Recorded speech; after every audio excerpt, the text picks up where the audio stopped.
يرون فقط جزءا بسيطا من الغرب ولا يرون الباقي. مرة أنا كنت في الجنينة مول عند الاتصالات، قال العامل قال من أين أنت؟ من روسيا؟ أنا قلت لا، أنا من ألمانيا. قال أحسن ناس.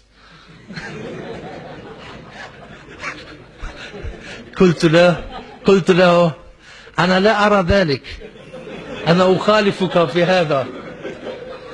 إذن هو يريد الآن أن يعلل هذا الكلام، يقول نعم منذ ألمانيا تكنولوجيا كذا وتكنولوجيا كذا وفعل مرسيدس.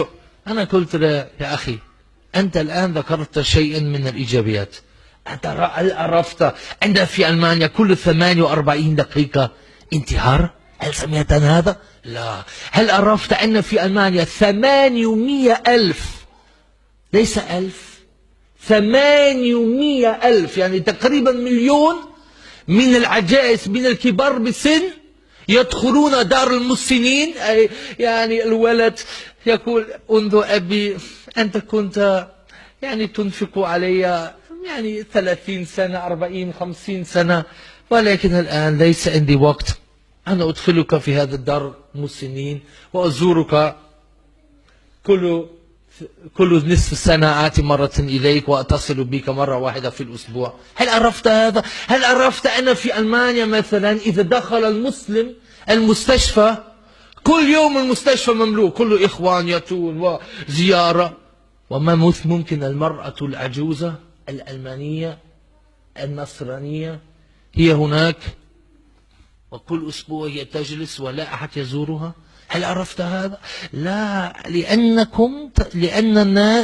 هناك من يريد أننا نرى فقط السلبيات.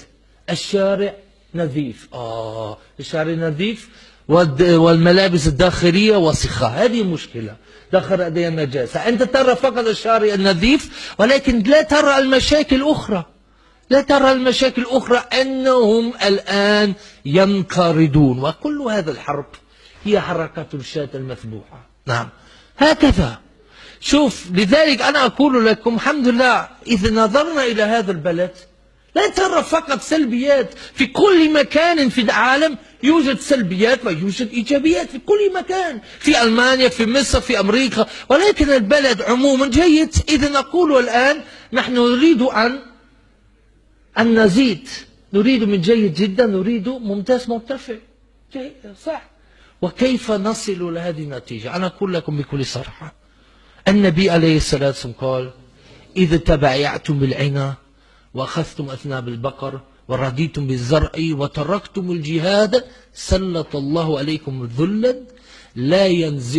لا ينزعه حتى ترجعوا إلى دينكم. وما هو من أعظم الرجوع لديننا؟ تطبيق شريعة الإسلامية.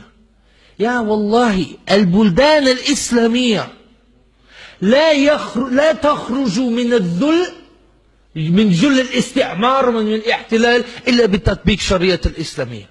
هذه حقيقة يا